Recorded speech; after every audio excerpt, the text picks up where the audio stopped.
بادشاہ جو ہوتے تھے ان کے اپنے اپنے مزاج ہوتے تھے.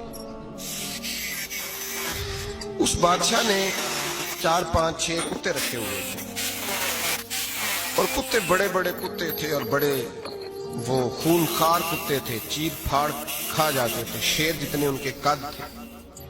بادشاہ تھوڑا سا کسی آدمی سے ناراض ہوتا نا تو ایک بہت بڑے پنجرے کے اندر ایک بہت بڑا سلاخوں کا گھر اس نے بنایا ہوا تھا.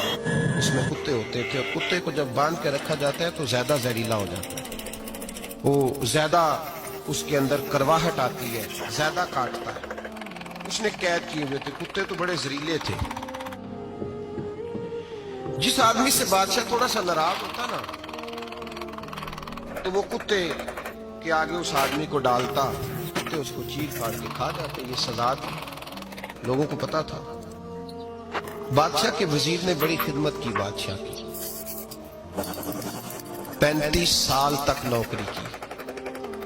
لیکن ہر سورج نے غروب تو نہیں ہوتا ہے, ہر چاند نے ڈھلنا بھی ہوتا ہے. اب بوڑھا ہونے لگا, وہ جو مضبوط حافظہ تھا وہ کمزور ہونے لگا, ہلکی ہلکی غلطی. بادشاہ مزاج کا بادشاہ تھا, نہیں سمجھ میں آیا تو میں نے کہا کہ لوگ کہتے ہیں ہمیں کام پیارا ہے, چم نہیں. تو رشتہ وفا کا تھا ہی نہیں.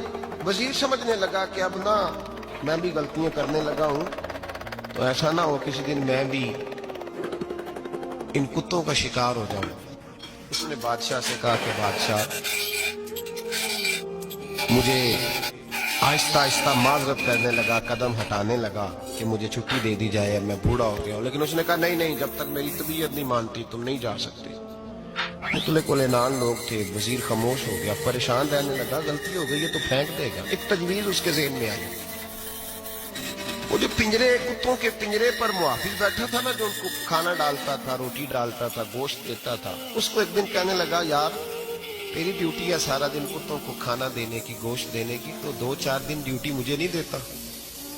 تو لے لے, میں تو پہلے پریشان ہوں, سارا دن ان کی دیکھ بھال کرتا ہوں. اس نے کچھ تھوڑا سا گوشت لیا, پنجرے کے باہر کھڑے ہو کے کتوں کو ڈالا. اگلے دن تھوڑی روٹیاں لے آیا, کتوں کو ڈالی. 2 4 دن, ہفتہ, مہینہ, سال بھر, جتنا اس کو موقع ملا وہ دن بھر خدمت کرتا. بس وقت ایک دن آ گیا, بادشاہ کو کوئی بات اچھی نہ لگی. اس نے کہا اس بڈھے کو اٹھاؤ اور ڈالو کتوں کے پنجرے میں. ساری زندگی یہاں رہا, اسے ابھی تک نہیں پتا چلا میرے مزاج کا.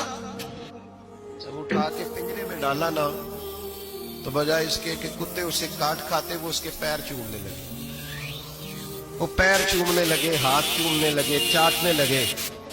تو بادشاہ سامنے کھڑا تھا نظارہ دیکھنے کو کہ چیر پھاڑ کرتے تو خوش ہوا کرتا تھا. خونخوار درندے جیسی اس کی طبیعت ہو گئی. جب دیکھو پیار کر رہے ہیں تو بادشاہ وزیر سے کہنے لگا یہ کیا ہے؟ وزیر وہ پڑا, کہنے لگا تو سیاستدان تھا تو میں بھی سیاستدان تھا, ساری زندگی سیاست کی لیکن دنیا داروں کے ساتھ رہا تو انجام یہ ہوا کہ مجھے اس پنجرے میں ڈال دیا گیا. دیکھ تو بہت بڑا سیانہ تھا اور میں بھی سمجھدار تھا, وزیر رہا, لیکن ہمارا روح کا رشتہ نہ بن سکا. ارے ہم سے تو یہ کتے ہی اچھے نکلے. تیری 40 35 سال خدمت کی تو تم نے کتوں کے آگے ڈال دیا. انہیں تو چند مہینے روٹی ڈالی ہے, میرے وفادار ہو گئے. چند مہینے روٹی, جنا تنا عشق نہ رچیا کتے نہ تھی چنگے. جنا تنا عشق نہ رچیا کتے نہ تھی چنگے. مالک دے کر راکھی کر دے سابر بھوکے ننگے. اور بابا بلے شاہ صاحب فرماتے ہیں تو راتی جاگے تے شہد صدا میں, راتی جاگ دے کتے تے تیتھوں اٹھتے مالک دا در مول نہ چھڑ دے. پاویں مارو 100 جتے تے تیتھوں اٹھتے رکھا سکھا کھا. دنے جار رکھاں وچ ستے تیتھوں اٹھتے ایک برکی دا قدر پچھانن. پاویں مالک ہو من ستے, ایک برکی دا اوپر کھڑے ہو کے کام نہیں کرانا پڑتا کہ میں کھڑا رہوں گا تو کام صحیح ہوگا, جاؤں گا تو نہ. ایک برکی دا قدر پچھانن پاویں مالک ہو من ستے. پھر اپنے آپ کو مخاطب کیا, کہنے لگے اٹھ بلیا, چل یار